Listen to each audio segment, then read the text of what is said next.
Hello everyone, welcome to our today's video in which we will understand that why NIST Privacy is the risk management foundation behind Controllo's privacy module. So, most organizations manage privacy framework by framework. A little bit of GDPR here, DPDPA there, HIPAA here, maybe some ISO 27701, and maybe something else next year. But privacy risk doesn't change with geography. The language changes, but the risk does not. So, why a single risk foundation matters? If every framework is assessed differently, privacy risk becomes fragmented.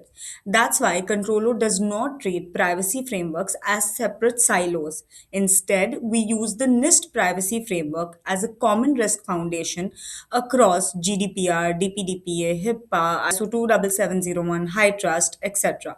So, why did we choose NIST privacy? NIST privacy isn't just a regulation, it's a risk and outcome based framework.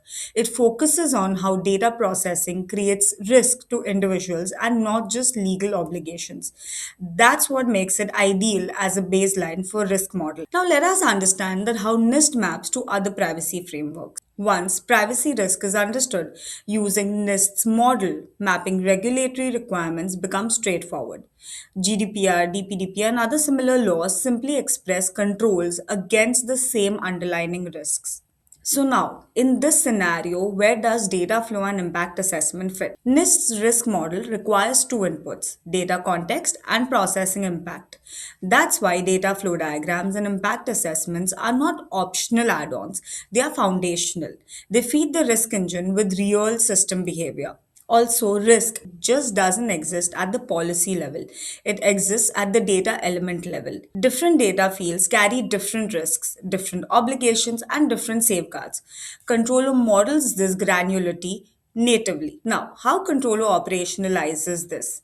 So, in Controller, data flows, data stores, and data elements feed directly into the NIST based risk assessment. Those risk outcomes then drive ROPA and DPI workflows, data flow diagrams, PII management, and framework specific controls and evidence requirements.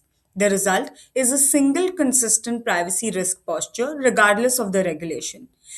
Why this matters operationally is because this approach eliminates duplicate work, conflicting assessments, and inconsistent risk decisions. Teams stop redoing privacy from scratch for every new law. Instead, they manage privacy risk once and express it in many different ways. This is why NIST privacy isn't just another framework and controller. It's the foundation that makes all the privacy frameworks operational, scalable, and defensible. If you'd like to know more or start your free trial, do connect with us. Thank you.